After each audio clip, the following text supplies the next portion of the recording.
অনিকের পা ধরে প্রাণ ভিক্ষা চেয়েছিলেন আবরার, লোমহর্ষক বর্ণনা দিল ইফতি ও জীবন। এ নিয়ে রয়েছে বিস্তারিত প্রতিবেদন। বুয়েট ছাত্রলীগের সভাপতি সাধারণ সম্পাদকের কক্ষ সিলগালা। যে দল ক্ষমতায় আসে তাদের ছাত্র সংগঠনই নির্যাতন করে, বলেছেন ভিপি নূর। বিস্তারিত জানাবো সংবাদে। বাবার বকাবকি, ছেলের আত্মহত্যা। খুনিকে খুনি হিসেবেই দেখেছি, আবরার হত্যার প্রেক্ষিতে বলেছেন প্রধানমন্ত্রী শেখ হাসিনা। আবরারের রক্তে সরকার পতনের বীজ বপন হয়েছে, বলেছেন বিএনপির স্থায়ী কমিটির সদস্য ডক্টর খন্দকার মোশাররফ হোসেন। ছাত্র রাজনীতি নিষিদ্ধের বিপক্ষে ইসলামী আন্দোলন। ওই পোকা যেন সরকারের উন্নয়ন খেয়ে না ফেলে, কক্সবাজার জেলা আওয়ামী লীগের মতবিনিময় সভায় বলেছেন তথ্যমন্ত্রী। আসসালামু আলাইকুম, আমন্ত্রণ এনবিএস সংবাদে। শুনছিলেন শিরোনাম, এখন বিস্তারিত। বাংলাদেশ প্রকৌশল বিশ্ববিদ্যালয় বুয়েটের ছাত্র আবরার ফাহাদের উপর যে নির্মম নির্যাতন চালানো হয়েছে তার বর্ণনা উঠে এসেছে আসামিদের জবানবন্দিতে। গ্রেপ্তারের পর এই হত্যাকাণ্ডের লোমহর্ষক বর্ণনা দিয়েছে বুয়েট শাখা ছাত্রলীগের সমাজসেবা বিষয়ক উপসম্পাদক ইফতি মোশাররফ সকাল ও বুয়েট শাখা ছাত্রলীগের ক্রীড়া সম্পাদক মেফতাহুল ইসলাম জীবন। শুক্রবার ঢাকা মেট্রোপলিটন ম্যাজিস্ট্রেট শরাফুজ্জামান আনসারীর আদালতে জবানবন্দি দেয় জীবন। তার আগে গত বৃহস্পতিবার ঢাকা মেট্রোপলিটন ম্যাজিস্ট্রেট খন্দকার ইয়াসির আহসান চৌধুরীর আদালতে জবানবন্দি দেয় ছাত্রলীগ নেতা ইফতি মোশাররফ সকাল। আদালতে দেয়া স্বীকারোক্তিমূলক জবানবন্দিতে হত্যাকাণ্ডের শুরু থেকে শেষ পর্যন্ত বর্ণনা দিয়েছে ইফতি ও জীবন। ইফতির কক্ষে সে সহ অন্যরা ৬ অক্টোবর রাতে পিটিয়ে হত্যা করে ইলেকট্রনিক্স অ্যান্ড ইলেকট্রিক্যাল ইঞ্জিনিয়ারিং বিভাগের দ্বিতীয় বর্ষের ছাত্র আবরার ফাহাদকে। আদালতে দেয়া জবানবন্দি ও তদন্ত সংশ্লিষ্ট সূত্রে জানা গেছে, রাত ৮টার দিকে আবরারকে ২০১১ নম্বর কক্ষে ডেকে নিয়ে যাওয়া হয়। এই সময় তার ল্যাপটপ ও মোবাইল ফোন সঙ্গে নিয়ে যাওয়া হয়। ওই রুমে যাওয়া মাত্রই আবরারকে অকথ্য ভাষায় গালি দেয় ছাত্রলীগের নেতাকর্মীরা। আবরার তখন মাথা নিচু করে দাঁড়িয়েছিল। ছাত্রলীগ নেতাদের ধারণা ছিল আবরার শিবিরের রাজনীতির সঙ্গে জড়িত। তার মোবাইল ফোন ও ল্যাপটপ চেক করা হয়। এতে শিবির সংশ্লিষ্ট কিছু না পেলেও আবরারের কাছে বুয়েট ছাত্রলীগের সাধারণ সম্পাদক মেহেদী হাসান রাসেল জানতে চায় ক্যাম্পাসে কারা কারা শিবির করে। এ সময় আবরারকে কয়েকটি চর মারে মেহেদী। সেই সঙ্গে ওই রুমে থাকা ছাত্রলীগের অন্যান্য নেতাদের নির্দেশ দেয় আবরারকে পিটিয়ে তথ্য জানতে হবে। ওই নির্দেশ দিয়ে মেহেদী রুম থেকে বের হয়। এ সময় তার সঙ্গে ছিল বুয়েট শাখা ছাত্রলীগের ক্রীড়া বিষয়ক সম্পাদক মেফতাহুল ইসলাম জীবন। ওই নির্দেশের পরেই শুরু হয় বেদম মার। প্রথমে চর ও লাথি। এক পর্যায়ে ছাত্রলীগ নেতা শামসুল আরিফিন রাফাত স্টেম এনে দেয় ইফতির হাতে। স্টেম হাতে নিয়ে আবরারের কাছে ইফতি জানতে চান ক্যাম্পাসে শিবির করে কারা। আবরার জানান তিনি এ বিষয়ে কিছুই জানেন না। তারপর দুহাত টান টান করে স্টেম দিয়ে আঘাত করেন আবরারকে। আবরার মাগো মাগো বলে চিৎকার করেন। এভাবে কয়েকবার মারার পর স্টেমটি ভেঙে যায়। পরে অন্য স্টেম দিয়ে আবরারকে পিটাতে থাকে বুয়েট শাখা ছাত্রলীগের তথ্য ও গবেষণা বিষয়ক সম্পাদক অনিক সরকার। ইফতির বর্ণনা অনুসারে আবরারের হাঁটু, পা, পায়ের তালু ও বাহুতে আঘাত করছিল অনিক সরকার। পায়ের তালুতে আঘাত করলে বাঁচাও বাঁচাও বলে চিৎকার করে আবরার। এ সময় অংশ নেয় ছাত্রলীগের আরেক নেতা মেফতাহুল। একই কায়দায় সেও পেটায় আবরারকে। এভাবে মার চলছিল রাত 10:30 পর্যন্ত। এরই মধ্যে রাতের খাবার খেতে ক্যান্টিনে যায় ইফতি। খাবার খেয়ে ফিরে এসে দেখতে পায় আবরার মেঝেতে পড়ে আছে। এ সময় ধমক দিয়ে তাকে উঠে দাঁড় করিয়ে পিটাতে থাকে ইফতি।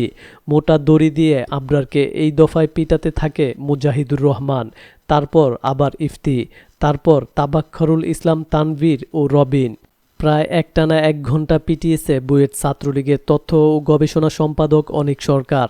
রাত 11টার দিকে আবার ওই কক্ষে যায় অনিক। এ সময় অনেক স্টেম দিয়ে সর্বোচ্চ শক্তি দিয়ে এলোপাথারি শতাধিক আঘাত করে আবরারকে। আবরার তখন পা ধরেছিল বারবার, মারবেন না বলে অনুনয় করেছিল।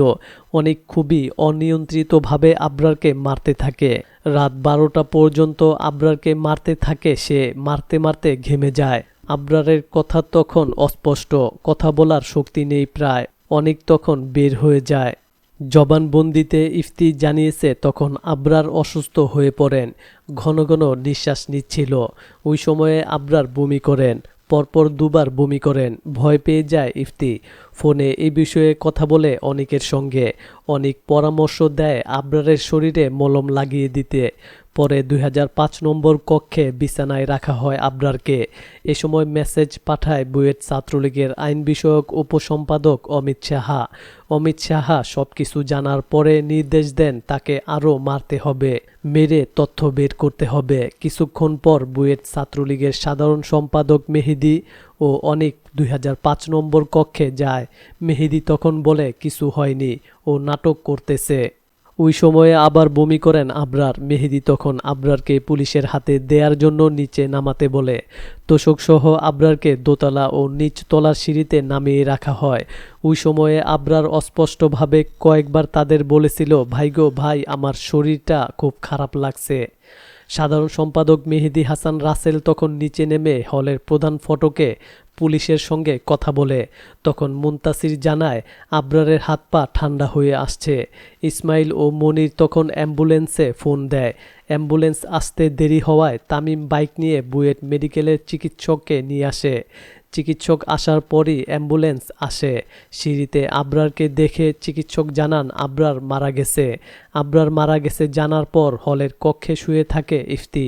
এদিকে বুয়েট শাখা ছাত্রলীগ সভাপতি খন্দকার জামিউস সানি ও সাধারণ সম্পাদক মেহেদী হাসান রাসেলের কক্ষ সিলগালা করে দিয়েছে বিশ্ববিদ্যালয় প্রশাসন। শনিবার দুপুরে বুয়েটের ছাত্রকল্যাণ পরিচালক অধ্যাপক মিজানুর রহমান বুয়েট ছাত্রলীগ সভাপতি ও সাধারণ সম্পাদক এবং ছাত্রলীগের অফিস বলে পরিচিত একটি কক্ষ সিলগালা করে দেন। বিশ্ববিদ্যালয়ের ছাত্র আবরার ফাহাদকে পিটিয়ে হত্যার ঘটনায় শিক্ষার্থীদের আন্দোলনের মুখে শুক্রবার বিশ্ববিদ্যালয়ের ছাত্র রাজনীতি নিষিদ্ধ করার পর এই পদক্ষেপ নেওয়া হয়। দেশের সব ক্যাম্পাসেই দলীয় লেজুর ভিত্তিক রাজনীতি বন্ধ করা জরুরি মন্তব্য করে ঢাকা বিশ্ববিদ্যালয় কেন্দ্রীয় ছাত্র সংসদ ডাকসুর ভিপি নুরুল হক নূর অভিযোগ করেছেন, যখন যে দল রাষ্ট্রীয় ক্ষমতায় আসে তখন ওই দলের ছাত্র সংগঠনের নির্যাতনে দুর্বিষহ হয়ে ওঠে শিক্ষাজীবন। শনিবার দুপুরে ঢাকা বিশ্ববিদ্যালয়ের মধুর ক্যান্টিনে আয়োজিত সংবাদ সম্মেলনে এই দাবি জানান তিনি। বুয়েট ছাত্র আবরার হত্যাকাণ্ডের ইস্যু তুলে আরও 5 দফা দাবি তুলে ধরে ভিপি নূর বলেন, ছাত্র রাজনীতি নয়, বরং এর নামে সন্ত্রাসী কার্যক্রম বন্ধের দাবি জানাচ্ছি। 5 দফা দাবি হলো আবরার হত্যাকাণ্ড সহ সব ছাত্র হত্যার বিচার দ্রুত বিচার ট্রাইব্যুনালের মাধ্যমে সম্পাদন, নিরাপদ ও গণতান্ত্রিক ক্যাম্পাস বিনির্মাণে হলে হলে গণরুম, গেস্ট রুম ও ছাত্র সংগঠনের দখলদারিত্ব বন্ধ করে প্রশাসনের মাধ্যমে প্রথম বর্ষ থেকে সিট বণ্টনের ব্যবস্থা করা, সব বিশ্ববিদ্যালয় ও কলেজে ছাত্র সংসদ নির্বাচন, ভারতের সঙ্গে করা সব স্বার্থবিরোধী চুক্তি অনতিবিলম্বে বাতিল এবং শিক্ষার্থী বান্ধব প্রশাসন নিশ্চিতকরণে উপাচার্যসহ সব গুরুত্বপূর্ণ পদে দল নিরপেক্ষ ব্যক্তিদের নিয়োগ দিয়ে প্রশাসনকে রাজনৈতিক প্রভাব মুক্ত রাখা। সংবাদ সম্মেলনে নূর বলেন, লেজুর ভিত্তিক ছাত্র রাজনীতির কারণে এই অবস্থা। তাছাড়া হল প্রশাসনের দায়িত্ব অবহেলার কারণেও স্বেচ্ছাচারিতা তৈরি হয়েছে। বুয়েটের শিক্ষার্থীরা শুধু সাংগঠনিক ছাত্র রাজনীতি নিষিদ্ধ করার দাবি জানিয়েছে, তারা আসলে সন্ত্রাসী ছাত্র সংগঠনের রাজনীতি বন্ধের দাবি তুলেছেন। নূর বলেন, ছাত্র রাজনীতি সব দেশেই আছে, সব প্রতিষ্ঠানেই ছিল, আছে ও থাকবে। সুস্থ ধারার মেধাভিত্তিক ছাত্র নেতৃত্ব সৃষ্টির জন্য সব কলেজ ও বিশ্ববিদ্যালয়ে ছাত্র সংসদ নির্বাচন চালু করতে হবে। তিনি আরও বলেন, এই ধরনের হত্যাকাণ্ড এবং শিক্ষা প্রতিষ্ঠানগুলোতে ক্ষমতাসীন দলের ছাত্র সংগঠনের যে দখলদারি, সন্ত্রাসী কার্যক্রম ও আধিপত্য বিস্তারের ধারা বন্ধ হোক এবং শিক্ষা প্রতিষ্ঠানে গণতান্ত্রিক পরিবেশ নিশ্চিত করা হোক। সাংস্কৃতিক অনুষ্ঠান দেখে ভোররাতে বাড়ি ফেরায় ছেলেকে বকাবকি করেন বাবা। এতে ছেলে সোজা তার ঘরে গিয়ে গলায় ফাঁস লাগিয়ে বসেন। শনিবার সকালে যশোরের অভয়নগরের সুন্দুলি গ্রামে এই মর্মান্তিক ঘটনা ঘটে। মহিতোষ ধরের 17 বছর বয়সী ছেলে নিহত লোটাস ধর সুন্দলী এসটি স্কুল অ্যান্ড কলেজের একাদশ শ্রেণীর বিজ্ঞান বিভাগের মেধাবী ছাত্র ছিল। লাশ উদ্ধার করে ময়না তদন্তের জন্য যশোর মর্গে পাঠিয়েছে অভয়নগর থানা পুলিশ। পরিবার সূত্র জানায়, শুক্রবার বিকালে লোটাস ধর তার বন্ধুদের সঙ্গে মনিরামপুর উপজেলার হাজিরহাট বাজারে সাংস্কৃতিক অনুষ্ঠান দেখতে যায়। শনিবার ভোররাতে বাড়ি ফিরলে তার বাবা প্রচণ্ড বকাবকি করেন। ওই সময় বাবার সাথে কোনো কথা না বলে সে নিজ ঘরে চলে যায় এবং গলায় ফাঁস লাগিয়ে আত্মহত্যা করেন।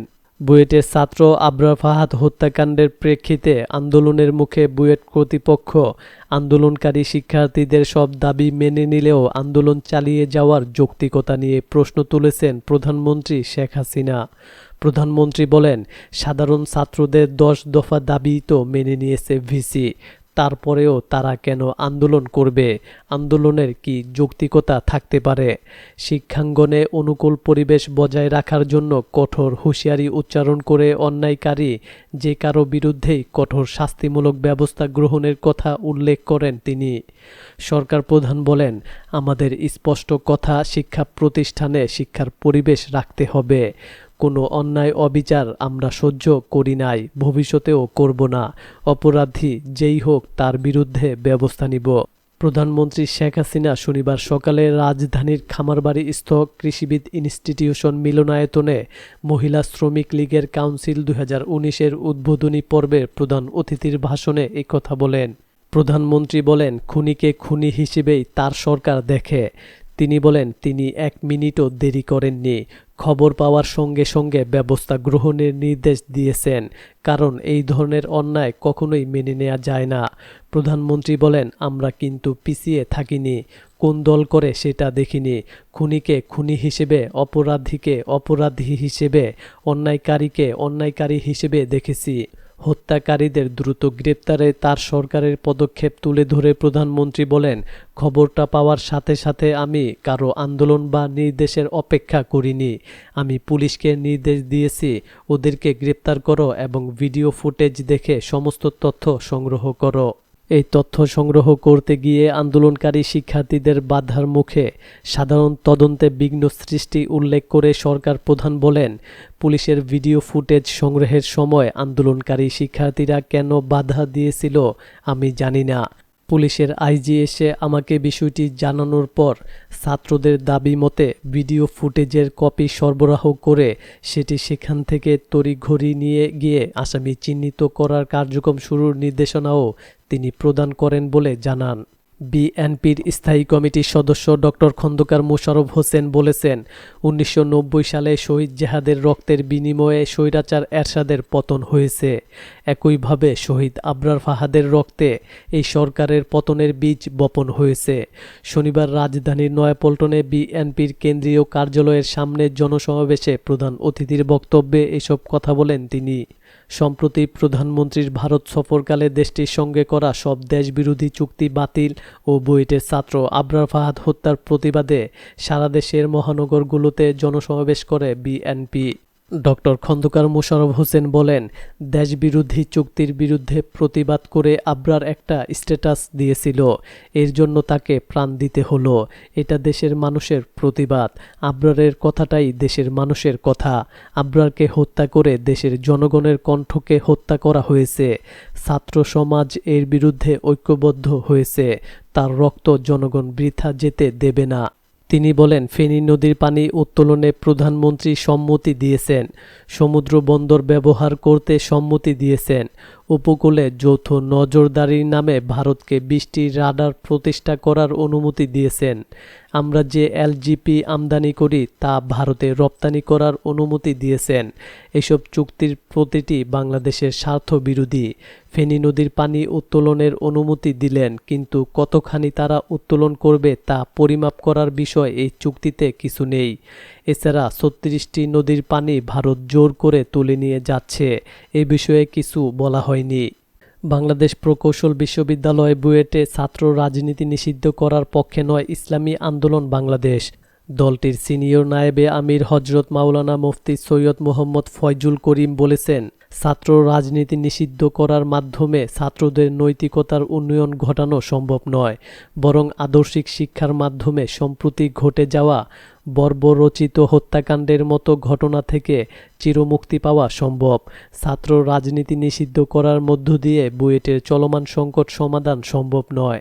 শনিবার রাজধানীতে জাতীয় শিক্ষক ফোরাম আয়োজিত বিশ্বায়নের যুগে ছাত্র শিক্ষক সম্পর্ক শীর্ষক সেমিনারে প্রধান অতিথির বক্তব্যে তিনি এসব কথা বলেন। সৈয়দ মোহাম্মদ ফয়জুল করিম আরও বলেন, বাবা মা স্বপ্ন দেখেন তাদের সন্তান উচ্চশিক্ষায় শিক্ষিত হবে, দেশ ও দেশের মানুষের কল্যাণে কাজ করবে, কিন্তু আমরা দেখতে পাই তাদের স্বপ্ন কফিনে করে বাবার কাঁধ ভারী করে তুলেছে। আওয়ামী লীগের প্রচার ও প্রকাশনা সম্পাদক এবং তথ্যমন্ত্রী ডক্টর হাসান মাহমুদ বলেছেন, ওই পোকা যেন সরকারের উন্নয়ন খেয়ে না ফেলে। জনগণের সামনে সরকারের উন্নয়ন কর্মকাণ্ড যথাযথভাবে উপস্থাপন করতে হবে। শনিবার সকালে কক্সবাজার সার্কিট হাউজে জেলা আওয়ামী লীগ আয়োজিত মতবিনিময় সভায় প্রধান অতিথির বক্তব্যে ডক্টর হাসান মাহমুদ এসব কথা বলেন। পরপর 3 বার রাষ্ট্র ক্ষমতায় থাকার কারণে আমাদের দলে অনেক অনুপ্রবেশ ঘটেছে। এখন সবাই আওয়ামী লীগ হতে চায়, সবাই আওয়ামী লীগের নৌকায় উঠতে চায় উল্লেখ করে মন্ত্রী বলেন, সবাইকে আওয়ামী লীগের নৌকায় তোলার প্রয়োজন নেই। যেই সমস্ত অনুপ্রবেশকারী ইতিমধ্যেই ঢুকেছে তাদের বিরুদ্ধে ব্যবস্থা নিতে হবে। যারা একসময় আওয়ামী লীগের বিরুদ্ধাচারণ করত তারাও এখন আওয়ামী লীগের নৌকায় উঠতে চায়। তিনি বলেন, একসময় যারা আওয়ামী লীগের বিরুদ্ধাচারণ করত তারা নানাভাবে পদ পদবি পেয়েছে। এই আবর্জনা সম্মেলনের আগেই পরিষ্কার করতে হবে, পরীক্ষিত নেতাকর্মীরাই পদ পদবির দাবিদার। দলের নেতাকর্মীদের উদ্দেশ্যে ডক্টর হাসান বলেন, প্রধানমন্ত্রী মাদকের বিরুদ্ধে জিরো টলারেন্স নীতি ঘোষণা করেছেন, তাই মাদক নির্মূলে দলের সবাইকে কাজ করতে হবে। দলের কারণে আমরা রাষ্ট্র ক্ষমতায়, দল আমাদেরকে ক্ষমতায় নিয়ে গেছে। কিছু মানুষের কারণে আমাদের দলের দুর্নাম হতে পারে না, তাই এই ব্যাপারে দলের সকল নেতাকর্মীকে সতর্ক থাকার আহ্বান জানান মন্ত্রী। দর্শক, এই ছিল এখনকার মতো। আমাদের পরের সংবাদ দেখার আমন্ত্রণ জানিয়ে বিদায় নিচ্ছি। আমি আব্দুল্লাহ সাহেল।